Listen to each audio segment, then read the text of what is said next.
This video contains news and analysis related to a recent terror attack in Kashmir. The content may include sensitive visuals and discussions that could be distressing to some viewers. Viewer discretion is advised. We strongly condemn all forms of violence and terrorism.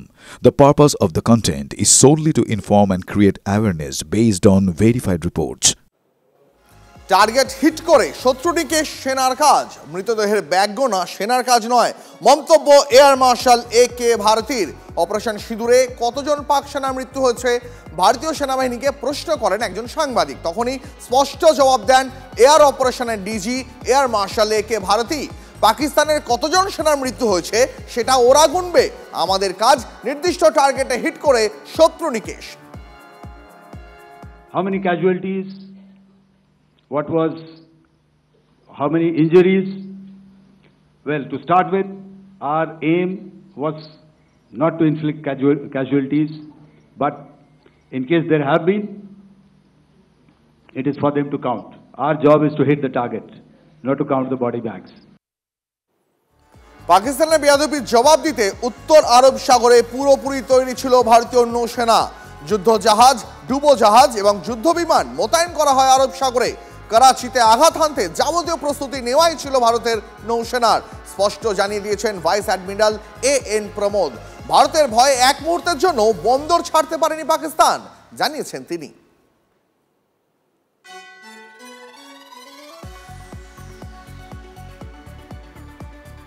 Our forces remained forward deployed in the Northern Arabian Sea in a dissuasive and deterrent posture with full readiness and capacity to strike select targets at sea and on land, including Karachi at time of our choosing. The forward deployment of the Indian Navy compelled Pakistani naval and air units to be in a defensive posture, mostly inside harbors or very close to the coast, which we monitored continuously. শুধু কি জল স্থল আকাশ? না, মহাকাশেও পাকিস্তানের জম। সীমান্ত সমুদ্র সীমায় নজর রাখবে ইসরো স্যাটেলাইট। তৈরি 10টি স্যাটেলাইট, রাত দিন 24 ঘন্টা ইসরোর এই স্যাটেলাইটগুলির নজর রাখবে। স্যাটেলাইটগুলির মাধ্যমে দেশের সুরক্ষায় নজর রাখবে ইসরো, জানিয়ে দিলেন ISRO chairman. If we have to ensure safety of this country, we have to really serve through the satellite. We have to monitor the entire 7,500 kilometer seashore area. We have to monitor, and the entire northern part we have to monitor continuously. Without satellite technology, without drone technology, we cannot achieve that. Today I am happy to inform that at least 10 satellites are continuously working, 24/7 working for the strategic purpose to ensure safety and security of the citizens of this country. Pahalgam সংঘাতের আবহে পুলওয়ামা নিয়ে বড় খবর। 6 বছর পর পুলওয়ামা হামলায় হাত থাকার কথা এবার স্বীকার করল পাকিস্তান। পুলওয়ামায় কৌশলগত দক্ষতা দেখানোর কথা স্বীকার ইসলামাবাদের। পুলওয়ামায় কৌশলগত দক্ষতা দিয়ে ভারতকে বার্তা দিয়েছি, মুখ পুড়িয়ে প্রকাশ্যে স্বীকারোক্তি পাকিস্তানের এয়ার ভাইস মার্শালের। জঙ্গিদের সঙ্গে পাকিস্তানের ওঠা বসা এর ফলে আরও একবার প্রমাণিত হয়ে গেল। 2019-এ পুলওয়ামায় সিআরপিএফ কনভয় হামলায় 40 জন জওয়ান শহীদ হন। পাকিস্তানের মুখোশ খুললেন পাকিস্তানেরই এয়ার ভাইস মার্শাল, স্পষ্ট করলেন পাকিস্তানি পুলওয়ামা কাণ্ডের পিছনে ছিল the pride and the trust the Pakistani nation has on our armed forces. We have always upheld it at all cost. At all cost. We did try to tell them with our tactical brilliance in Pulwama. Now we showed them our operational prowess and strategic guile and guide, and I think they should take heed. This is the best we can. আর একবার আপনাদের মনে করে দিই, আন্তর্জাতিক মঞ্চে এবার পাকিস্তানকে কোণঠাসা করতে প্রস্তুত ভারত। রাষ্ট্রপুঞ্জে পাকিস্তানের মুখোশ খোলার প্রস্তুতি ভারতের। নিরাপত্তা পরিষদের প্রতিনিধি দল পাঠাচ্ছে ভারত। সন্ত্রাসবাদে পাক মদতে প্রমাণ তুলে দেবে ভারত, এমনটাই সূত্রের খবর। জঙ্গি নেতাদের শেষকৃত্যে পাক সেনা আধিকারিক সহ প্রশাসনের একাধিক কর্তাদের উপস্থিতি, সেই ছবি আমরা আগেই দেখিয়েছি আপনাদের। এবার সেনাদের নামও প্রকাশ করলো ভারতীয় সেনা। আগামী সপ্তাহে বৈঠকে বসছে নিরাপত্তা পরিষদের স্যাংশন কমিটি, আর সেখানেই পাকিস্তানের মুখোশ খুলে দেবে ভারত। আমাদের সঙ্গে এই মুহূর্তে ব্রিগেডিয়ার প্রবীর সান্যাল রয়েছেন। ব্রিগেডিয়ার সান্যাল, আমার একদম আপনাকে প্রথম প্রশ্ন, আন্তর্জাতিক মঞ্চে মানে একদিকে যখন ডিজিএমও লেভেলের আলোচনা চলছে, তখন আন্তর্জাতিক মঞ্চে ভারত একটা এমন পদক্ষেপ করলো যে গোটা দুনিয়ার সামনে আরো একবার পাকিস্তানের মুখোশ এবার খুলে যেতে চলেছে।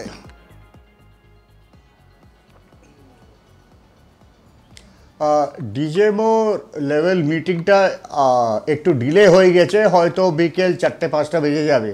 12টার সময় ইনিশিয়াল প্ল্যান ছিল।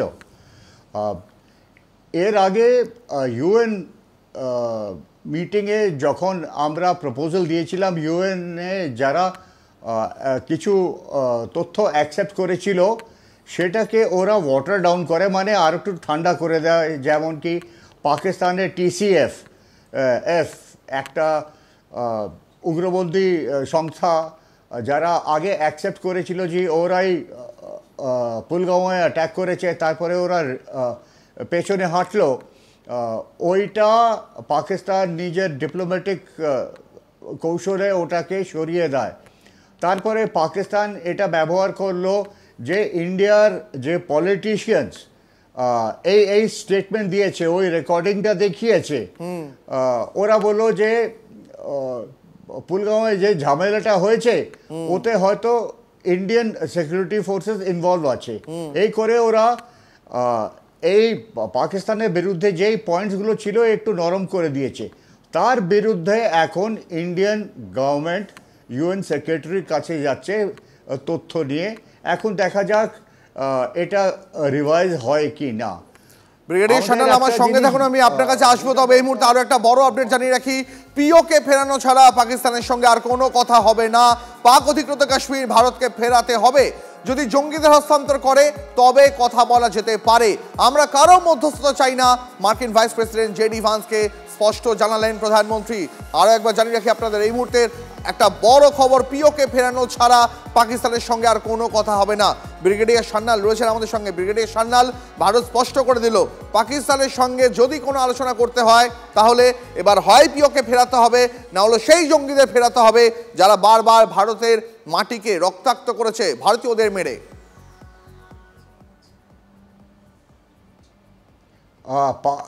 ইউএসএ কৃতিত্ব নেওয়ার চেষ্টা করছিল যখন আমাদের প্রথম ডিজিএমও মিটিং হয় আর একটা ছোটোখাটো একটা এগ্রিমেন্ট হয়। ট্রাম্প দেখাতে চাইছিল ওর প্রেশারের জন্য এগুলো সব হয়েছে, কিন্তু আজকে যে প্রাইম মিনিস্টারটা যে রিলিজটা দিয়েছেন উনি ওয়ার্ল্ডকে ক্লিয়ার কাট বলে দিয়েছেন এবার কথাবার্তা যদি হয় তাহলে ইন্ডিয়া আর পাকিস্তানের মধ্যে কথাবার্তা হবে, কোনো ফরেন কান্ট্রি এর মধ্যে ইন্টারফেয়ার করবে না আর আমরা চাই না। প্রথম কথা তো ট্রাম্পের বক্তব্যটা একটুখানি ঠান্ডা হয়ে গেল। তারপরে ইন্ডিয়া সেকেন্ড পয়েন্ট বলেছে আমরা পিওকের লিবারেশনে ছাড়া আর কোনো জিনিস ডিসকাস করব না। তার মানে যে ইন্ডাস ওয়াটার ট্রিটি যেটা আমরা ঠান্ডা বস্তায় ঢেলে দিয়েছি ওর ওপরেও আমরা কথাবার্তা বলবো না। আর পাকিস্তান কি চাইছে ইন্ডাস ওয়াটার ট্রিটি থেকে, এই ইন্ডাস ওয়াটার ট্রিটি নিয়ে পাকিস্তান ইন্ডিয়ার ওপরে আগে অনেক চাপ ঢালতো, এখন সেটা পুরো বন্ধ হয়ে গিয়েছে। আমরা রিসেন্টলি কাল পরশু 2-4টে জলের গেট খুলে দিয়েছি যাতে কি ওরা একটু জল পায়, কিন্তু এটা আমরা বন্ধ করে দিতে পারি। আর এটা একেবারেই আমরা খুব পরিষ্কার করে দিয়েছি একটা জিনিস, যদি ভারতের থেকে কোনো সাহায্য চাইতে হয় তাহলে ভদ্রভাবে একেবারে আর 5টা দেশে যেভাবে প্রতিবেশীর মতন আচরণ করে তেমন আচরণ করতে হবে, কিন্তু কোনো বেয়াদবি করলে ভারত যে 100% প্রত্যাঘাত করবে সেটা গত কয়েকদিন ধরে অপারেশন সিঁদুরে ভারতীয় সেনাবাহিনী খুব পরিষ্কার করে দিয়েছে। ব্রিগেডিয়ার সান্যাল, অত্যন্ত অনেক ধন্যবাদ আপনাকে আমাদের সঙ্গে আলোচনা করার জন্য।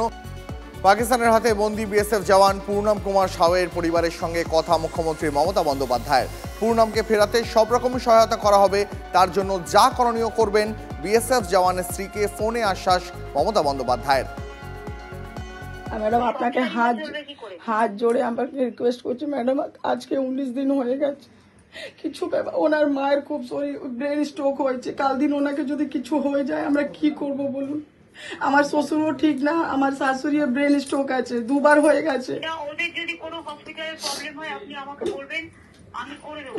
আর আপনি কি আপাতত আপনার ছেলে মেয়ে কেউ আছে? আমি এখন 3 মাসের প্রেগনেন্ট আছি ম্যাডাম, আমি এই অবস্থায় কোথাও দৌড়াবো বলুন। আমি তো কাংড়া। আপনি কোথাও দৌড়াবেন না, আপনি এখানেই থাকুন।